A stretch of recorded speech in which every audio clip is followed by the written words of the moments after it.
지난해에 이어 최근에 또 교통법규 위반 범칙금이 크게 오른다는 문자 메시지가 급속히 확산되고 있습니다. 2배 정도 인상된다는 문자 보신 분들 많으실 텐데요. 사실일까요? 결론부터 말하면 모두 거짓인데 하나하나 살펴보도록 하겠습니다. 주정차 위반의 경우 4만 원에서 8만 원으로 인상된다고 했는데 승용차 기준으로 봤을 때 4만 원으로 변동이 없습니다. 과속카메라 속도 위반 20km마다 2배 적용 역시 거짓입니다. 승용차 기준으로 보면 과속 범위에 따라 차등은 있지만 2배는 아닙니다. 자, 이뿐만이 아닌데요. 이쪽 한번 보시죠.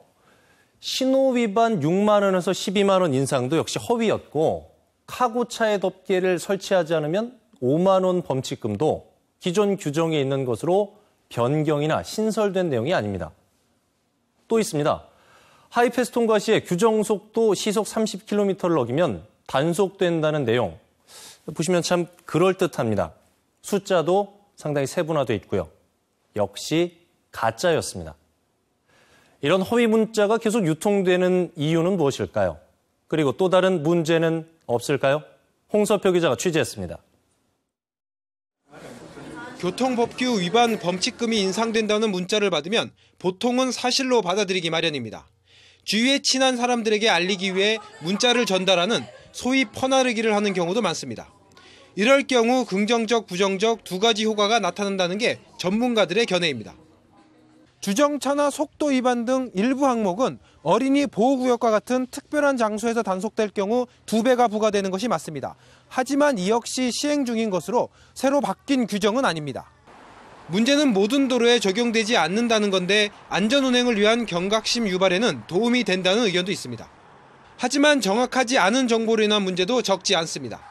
정부와 경찰이 세수 확보에 나섰다는 등 근거 없는 악성 루머의 원인이 되고 있습니다. 무작정 사실로 인식을 하시기보다는 가까운 경찰서에 방문을 하시거나 전화로 정확한 사실을 안내받으시는 게 좋습니다. 또 법규를 위반하면 많은 범칙금을 낸다는 의식을 하다 보면 자칫 급제동과 무리한 핸들 조작 사고로도 이어질 수 있습니다. 하이패스 진입 시 속도 규정이 대표적입니다. 경찰은 30km 이하로 통과하도록 유도하고 있지만 정작 사고 위험이 높아 단속을 못하는 실정입니다.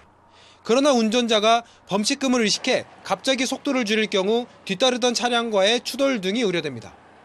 사회적으로 약속한 법규를 다르게 오인하는 부작용도 발생할 수 있습니다.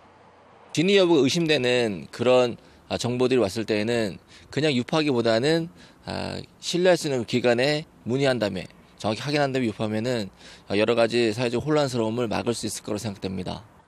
더구나 최근 유통되는 문자 말미에는 법은 바뀌는 날을 기준으로 한 달 정도 단속이 강화된다는 설명까지 첨부돼 있어 운전자들이 오해하기 쉽습니다.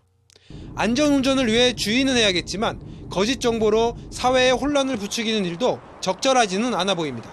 지원 뉴스 홍서표입니다.